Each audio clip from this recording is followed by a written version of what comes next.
Bonjour et bienvenue sur ma chaîne. Il est temps aujourd'hui d'aborder la deuxième partie de ma présentation. Vous avez été nombreuses et nombreux à visionner la première vidéo qui présentait les aménagements de ma salle de classe au collège. Si ce n'est pas ton cas, n'hésite pas à aller cliquer sur le lien qui va apparaître ici ou bien là. J'espère que ce partage pourra alimenter certaines de vos réflexions. Aujourd'hui, je vais donc m'atteler à vous présenter comment j'organise le travail de l'élève dans cette salle. Il est évident qu'en parallèle des aménagements mobiliers de la salle, j'ai entrepris une modification des méthodes pédagogiques utilisées. Les élèves travaillent en autonomie, à leur rythme, seuls ou en groupe, en utilisant un plan de travail ou bien une feuille de route. Voyons donc plus en détail comment cela se passe. À leur arrivée en classe, les élèves s'installent où ils le souhaitent. Ils sortent leurs affaires et attendent le démarrage de la séance. Séance qui peut démarrer par un exercice de respiration, notamment après les récréations. Inspire par le nez. Hop, sa respiration doucement. On expire par la bouche. Inspire.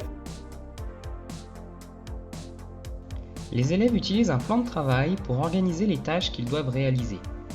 Toutes les informations se trouvent dans ce plan de travail qui regroupe les activités expérimentales, les activités documentaires, des capsules vidéo pour les notions de cours, des fiches méthodes, des fiches d'information, des fiches de mémorisation à recopier, des cartes mentales et les évaluations à faire et à remettre avant la fin du plan de travail.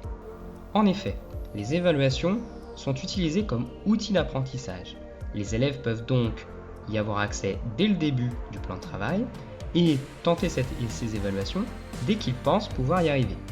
Si la date de fin du plan de travail n'est pas arrivée, je corrige leur évaluation et si l'évaluation n'est pas parfaitement réussie, je leur rends, leur fais un feedback et ils peuvent retenter cette évaluation autant de fois qu'ils le souhaitent tant que la date de fin du plan de travail n'est pas arrivée. Des tablettes numériques sont mises à disposition pour accéder au Digipad qui regroupe tous les documents et fait le lien avec le plan de travail.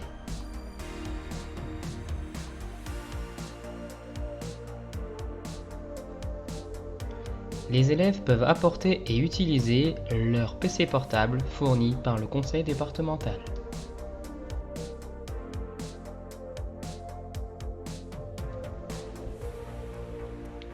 Pendant les séances, certains réalisent leurs fiches de mémorisation, d'autres leur carte mentale, d'autres regardent des vidéos, font des exercices ou réalisent un quiz scout, sans oublier les activités expérimentales qu'ils font en groupe.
C'est un peu plus, on est un peu plus libre sur la façon de travailler.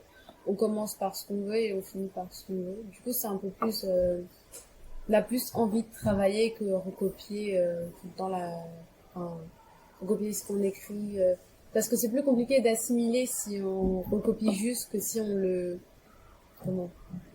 Comme on fait à notre manière, on fait étape par étape et comme parfois on a des amis qui nous aident, on a plus envie d'apprendre et du coup on apprend mieux nos leçons et puis si on n'a pas compris on peut faire chez nous aussi comme on a le site et ça aide beaucoup. Ce qui est bien un truc qui est bien parce que on peut mieux travailler avec le mobilier, c'est plus confortable. Je trouve que le département il a fait un bon travail. Moi, je trouve que les vélos, ça permet de plus réfléchir, que le matériel qu'on utilise, ça permet de plus se déplacer. Moi, je trouve que c'est bien parce que vu qu'on a de l'autonomie, on fait à notre manière et du coup, des fois, on est mieux organisé, comme on peut le faire à n'importe quelle manière et on peut s'aider aussi, s'entraider. Et au moins, on peut le faire en groupe. Et du coup, c'est bien. Et on peut être tout seul, à plusieurs. Et je trouve que c'est quand même mieux au niveau de l'apprentissage. Oui.